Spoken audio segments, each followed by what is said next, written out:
মাজার যখন ভাঙা শুরু হয়েছে তখন থেকে কিন্তু আমরা কোনো আইনি প্রক্রিয়া বা অন্তর্বর্তী সরকারের পক্ষ থেকে আমরা কোনো কিছু কিন্তু নিউজ পাইনি।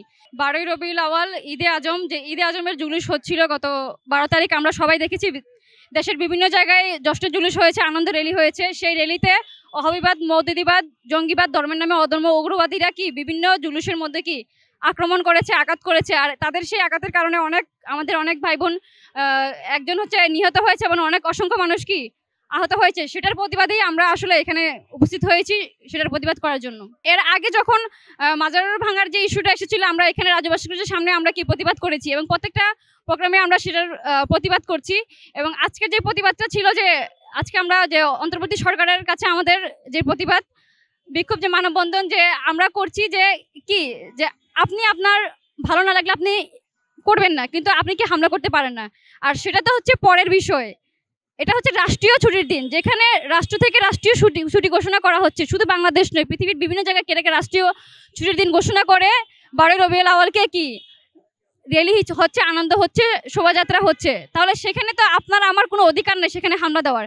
প্রতিটি মানুষ যদি নিজেকে মানুষ হিসেবে দাবি করে, সেই মানুষ তার মানব সত্তা দাবি করার সত্ত্বে মানবতার যে আমাদের প্রাণাদের প্রিয় নবী সাল্লাল্লাহু আলাইহি সাল্লাম মানবতার রাসূল, তিনি শুধুমাত্র ইসলাম ধর্মের জন্য নয়, সমগ্র মানব পালনের জন্য কি রহমত কল্যাণ।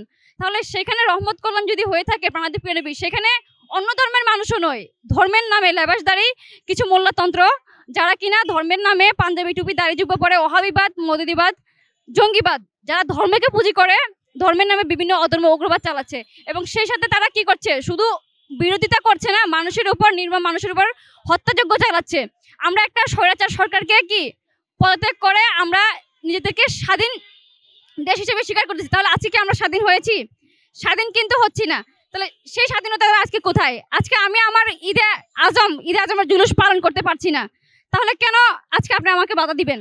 ঈদে আজমের জুলুসে আপনি সবাই পালন করছি, এবং যেখানে প্রিয় নবী সাল্লাল্লাহু আলাইহি সাল্লাম না আসলে দুনিয়ার কোনো কিছুই কি সৃষ্টি হতো না, সেটা আমরা সবাই স্বীকার করি এবং অন্য ধরনের মানুষও সেই জিনিসটাকে স্বীকার করে।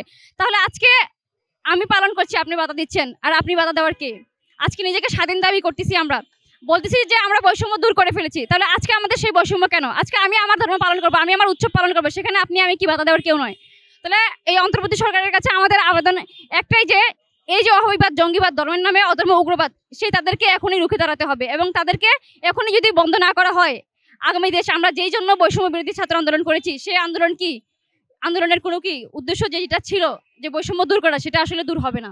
আইনি প্রক্রিয়া বলতে আমরা কিন্তু মাজার যখন ভাঙা শুরু হয়েছে তখন থেকে কিন্তু আমরা কোনো আইনি প্রক্রিয়া বা অন্তর্বর্তী সরকারের পক্ষ থেকে আমরা কোনো কিছু কিন্তু নিউজ পাইনি।